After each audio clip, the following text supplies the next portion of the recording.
Hello mats. आपको पता होगा कि हमने एक Q&A सीरीज चला रखी है। बेसिकली हम उसमें क्या करते हैं कि एक शॉर्ट वीडियो बनाते हैं और उस पे जो भी कमेंट आते हैं उसका हम फिर लॉन्ग वीडियो बना देते हैं, जिससे आपका सारा कन्फ्यूजन दूर हो जाता है।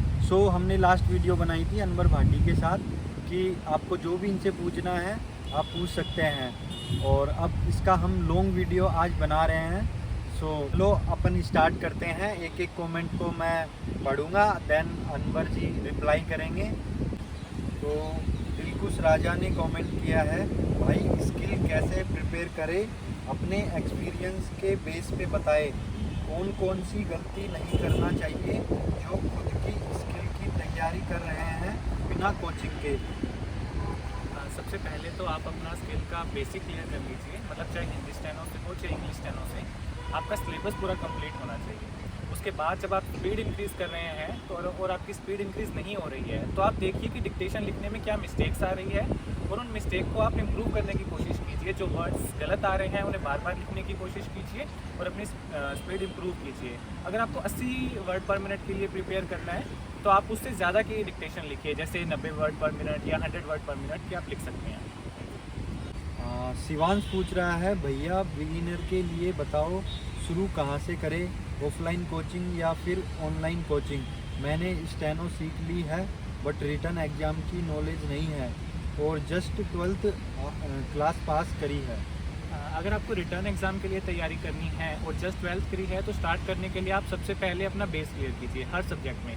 जैसे सब्जेक्ट अपने पास हैं जीके, रीजनिंग और इंग्लिश, तो इंग्लिश में सबसे पहले ग्रामर के टॉपिक का बेसिक पूरा कीजिए। उसके बाद आप क्वेश्चंस पे आइए और देखिए कि कैसे क्वेश्चंस एग्जाम में आ रहे हैं, और वोकैबुलरी आप साथ साथ शुरू कर सकते हैं। उसके अलावा बची जीके, तो जीके में भी आपको सबसे पहले रीड करना पड़ेगा। फर्स्ट या सेकंड रीडिंग में तो आपको सिर्फ इतना पता चलेगा कि पास्ट में हुआ क्या था, हिस्ट्री में क्या हुआ था, जियोग्राफी में क्या है, पॉलिटिकल में क्या है, तो आप रीडिंग कीजिए उसकी। और रीजनिंग के लिए सबसे पहले आप जैसे सभी टॉपिक्स हैं उनको अच्छे से क्लियर कर लीजिए, एक एक टॉपिक कीजिए और उसके साथ साथ में आप प्रैक्टिस शीट से सॉल्व करते रहिए, जिससे आपकी एक एक टॉपिक पे पकड़ मजबूत होगी। That's it. ईश्वर पूछ रहा है, हाँ भाई एक लॉन्ग वीडियो बना दो प्लीज़, स्टेनोग्राफर कैसे क्रैक, क्या पढ़े क्या नहीं पढ़े, कैसे मार्क्स इम्प्रूव करें इन क्वेरीज पे।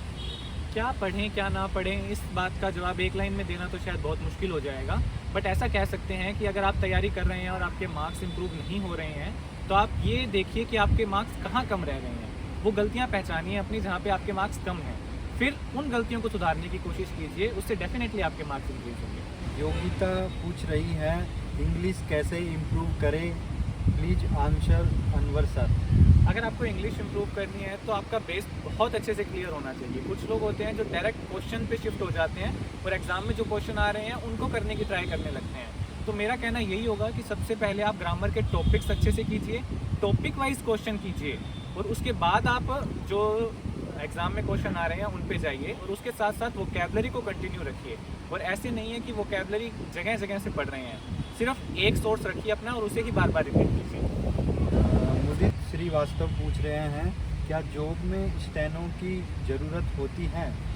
एक्चुअली जॉब में ज़रूरत तो होती है स्टेनो की, बट उतनी नहीं होती।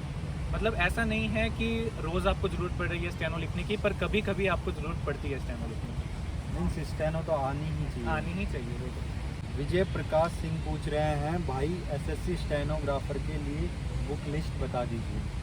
बुक लिस्ट की बात करें तो वो आपके अपने अकॉर्डिंग अलग अलग हो सकती है। मार्केट में आजकल बहुत सी बुक्स चल रही हैं, बट अगर मैं अपनी बात करूं कि मैंने कौन सी बुक्स ली थी, तो मैंने जीके के लिए ल्यूसेंट प्रेफर की थी, और उसके साथ साथ इंग्लिश के लिए भी मैंने ल्यूसेंट ही ली थी, क्योंकि उसमें प्रैक्टिस शीट्स भी होते हैं टॉपिक वाइज, तो मैंने उससे कवर किया था। और उसके अलावा रीजनिंग के प्रैक्टिस शीट्स करने के लिए भी मैंने ल्यूसेंट रीजनिंग की ही बुक ली थी। और वो कैब के लिए आप ब्लैक बुक प्रेफर कर सकते हैं। जय यादव पूछ रहा है, स्किल टेस्ट का लेवल कैसा रहता है, इजी टू मॉडरेट और हार्ड। स्किल टेस्ट के लेवल के बारे में बिल्कुल सही से नहीं बताया जा सकता, क्योंकि वो हर साल पे डिपेंड करता है। जैसे अगर आप हिंदी स्टेनो से हैं तो मोस्टली तो रामधारी से आ जाता है, खंड 1 और खंड 2 में से, बट कभी कभी उसका लेवल बहुत हाई भी चला जाता है तो अनसीन भी आ जाती है। उसी के साथ अगर आप इंग्लिश स्टेनो से हैं तो कैलाश चंद्रा से मोस्टली आ जाता है, बट वो आपके लक पे है कि कभी कभी वो उससे ज़्यादा हार्ड या अनसीन पे भी चला जाता है। तो वैसे ही हर साल डिपेंड करता है कि वो कौन सी किस में से आ रहा है। प्रिंस कुमार पूछ रहा है, भाई स्पीड नहीं बढ़ रही, पिछले 8 महीने से स्टक है, अनसीन में 80 नहीं जा पा रहा, स्पीड कोई टिप दे दो। इसके लिए तो वन एंड ओनली एक ही टिप है, जो है कि पेशेंस और कंसिस्टेंसी। आपको पेशेंस रखना पड़ेगा और रेगुलरली आपको प्रैक्टिस करनी पड़ेगी उसके लिए, तभी स्पीड बढ़ेगी। मुस्कान गुप्ता पूछ रही हैं, सीवीटी का मॉक टेस्ट किस ऐप से की थी? एक्चुअली टेस्ट लगाने के लिए ऐप्स तो आजकल बहुत सारे अवेलेबल हैं, बट आप प्रेफर कीजिए कि पहले आप प्रीवियस ईयर के टेस्ट लगाइए और उसके बाद आप मॉक टेस्ट पे जाइए, और बाकी कोई भी ऐप से कर सकते हैं आप। डोली कुमारी पूछ रही हैं, सर डिक्टेशन कितने स्पीड रिटर्न लेते हैं, बता दो। डिक्टेशन की स्पीड ग्रेड डी के लिए 80 वर्ड पर मिनट और ग्रेड सी के लिए 100 वर्ड पर मिनट रहती है। कावेरी पाटिल पूछ रही हैं, मैं फर्स्ट ईयर में हूँ, सो मुझे स्टैट्स पढ़ना है, मेरे टाइपिंग की क्लास चालू है, सो मुझे स्टेनो फर्स्ट अटेम्प्ट में ही निकालना है, तो मुझे कैसे प्रिपरेशन करनी चाहिए? मेरा दिसंबर में स्टार्ट होगा स्टेनो की क्लास, तो मेरा पूरे एफर्ट्स लगाने से 2026 में सिलेक्शन हो सकता है क्या? हाँ, डेफिनेटली आप 2026 में सिलेक्शन ले सकते हो। जब मैंने तैयारी की थी तो मैंने भी जस्ट फर्स्ट ईयर के एग्ज़ाम देते ही मैंने तैयारी शुरू की थी, और उस टाइम शायद 6 से 8 महीने का टाइम बचा हुआ था एग्ज़ाम में, और मैंने उसी दौरान प्रिपरेशन की थी और मेरा सिलेक्शन हो गया था। तो डेफिनेटली आप भी कर सकती हैं अगर आप अपने पूरे एफर्ट्स लगाती हैं। ईशा कुमारी पूछ रही हैं, जीएस की प्रिपरेशन के लिए गाइड कर दो सर। जीएस की प्रिपरेशन के लिए सबसे पहले तो मैं ये कहना चाहूँगा कि आप अपना ज़्यादा समय जीएस में बर्बाद मत कीजिए। मतलब डेफिनेटली आपको पढ़ना चाहिए, बट ऐसे नहीं है कि आप मोस्टली टाइम जीएस पढ़ने में वेस्ट कर रहे हैं। जीएस के लिए सबसे इंपॉर्टेंट ये है कि आप फर्स्ट सेकंड रीडिंग के बाद आप प्रीवियस ईयर क्वेश्चंस देखो, और देखो कि कौन से सब्जेक्ट से किस टाइप के क्वेश्चन आ रहे हैं और कितने क्वेश्चन आ रहे हैं, और उसी अकॉर्डिंग आप अपना टाइम टेबल सेट करो और उसी के अकॉर्डिंग अपने जीएस को कवर कर सकते हो। सचिन मीना जी पूछ रहे हैं, भाई आपका कौन सा अटेम्प्ट था? मेरा फर्स्ट अटैम्प्ट था। विजय प्रकाश सिंह पूछ रहे हैं, डिक्टेशन प्रैक्टिस कहाँ से करें हिंदी में? अगर आप हिंदी स्टेनो की प्रैक्टिस कर रहे हैं तो आपके पास तो काफ़ी ऑप्शंस हैं, जैसे रामधारी खंड 1 स्टार्ट कर सकते हैं उससे, उसके बाद आप रामधारी खंड 2 पे जा सकते हैं। अगर आपने वो भी अच्छे से कर लिया है तो आप अनसीन या जनरल मैटर्स पर भी जा सकते हैं, उनकी प्रैक्टिस करने से इजीली क्लियर हो जाएगा। प्रशांत साहू पूछ रहे हैं, skill test strategy Hindi. Skill test के लिए सबसे पहले तो आपको बेसिक्स करना पड़ेगा, अपना सिलेबस कंप्लीट कीजिए, अपनी बुक कंप्लीट कीजिए। उसके बाद जब आप डिक्टेशन शुरू करते हैं तो डिक्टेशन में धीरे धीरे आप आगे बढ़िए, ज़्यादा स्पीड पे फोकस ना करके एक्यूरेसी पे फोकस करें सबसे पहले।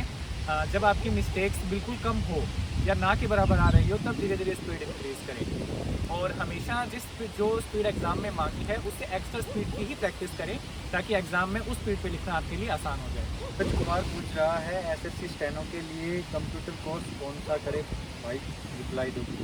एसएससी के लिए ऐसा कोई स्पेसिफिक कंप्यूटर कोर्स की ज़रूरत नहीं है। जनरली स्टेट एग्ज़ाम्स होते हैं उनके अंदर वो कंप्यूटर कोर्स की डिमांड करते हैं, बट एसएससी में ऐसी कोई रिक्वायरमेंट नहीं है। कुमार पूछ रहा है, स्टेनोग्राफर का work profile in total work क्या होता है? स्टेनोग्राफर के वर्क की बात करें तो स्टेनोग्राफर का मेन वर्क होता है अपने रिपोर्टिंग ऑफिसर को असिस्ट करना, यानी जो भी कॉल्स आ रहे हैं फ़ोन कॉल्स अटेंड करना, उसके साथ मीटिंग्स अरेंज करना, और एज तक जो भी काम जिससे आपके ऑफिसर की मदद हो सके तो एज उनको असिस्ट करना है आपको इन टोटल। देवानंद पूछ रहे हैं, दिवाली की छुट्टी मिलती है या नहीं? वैसे तो आपको बहुत छुट्टियां मिल जाएगी, पर दिवाली की मिलती है, पर सिर्फ एक दिन की छुट्टी, तो उसी में आपको करना पड़ेगा जो भी। हर्षिता पूछ रही हैं, जो profile of stenographer as a girl workload. As a girl I think one of the best job है ये स्टेनोग्राफर की, क्योंकि वर्कलोड इतना नहीं रहता। Workload generally officer to officer depend रहता है कि आपकी पोस्टिंग किसके साथ है, पर एज ए गर्ल आपको लेट सिटिंग वगैरह नहीं करवाई जाती। अगर बाई चांस आपको लेट सिटिंग करवाई भी जाती है तो मिनिस्ट्री की तरफ से आपको अपने घर तक पहुंचाने के लिए व्हीकल प्रोवाइड करवाया जाता है, तो ऐसी कोई टेंशन वाली बात नहीं है। तो आप as a girl definitely stenographer को अपना जॉब चुन सकती हैं। शिवांग पूछ रहा है, भाई तुम्हारी किस डिपार्टमेंट में पोस्टिंग हुई है? मेरी पोस्टिंग डीओपीटी में है, और डीओपीटी में भी मिनिस्ट्री ऑफ एजुकेशन के अंदर मैं पोस्टेड हूँ। सचिन सिंह राजपूत पूछ रहे हैं, भाई रिजल्ट कब तक आएगा स्टेनो 2025 का? रिजल्ट के मामले में मैं श्योर नहीं हूँ, बट जैसा कि आप सभी को पता है कि इस बार एग्ज़ाम में कितने डिस्क्रिपेंसीज हुई थी, उसके लिए शायद जो एग्ज़ाम है वो कोर्ट में जा चुका है, तो टाइम लग सकता है रिजल्ट के लिए।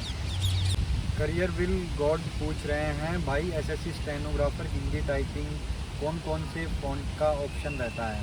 सभी फ़ॉन्ट का ऑप्शन रहता है, आप कोई भी फ़ॉन्ट में कर सकते हैं, क्रोतीदेव, मंगल में भी रेमिंगटन, गेल या इंस्क्रिप्ट, आप किसी में भी कर सकते हैं, सभी ऑप्शन आपके लिए अवेलेबल रहते हैं।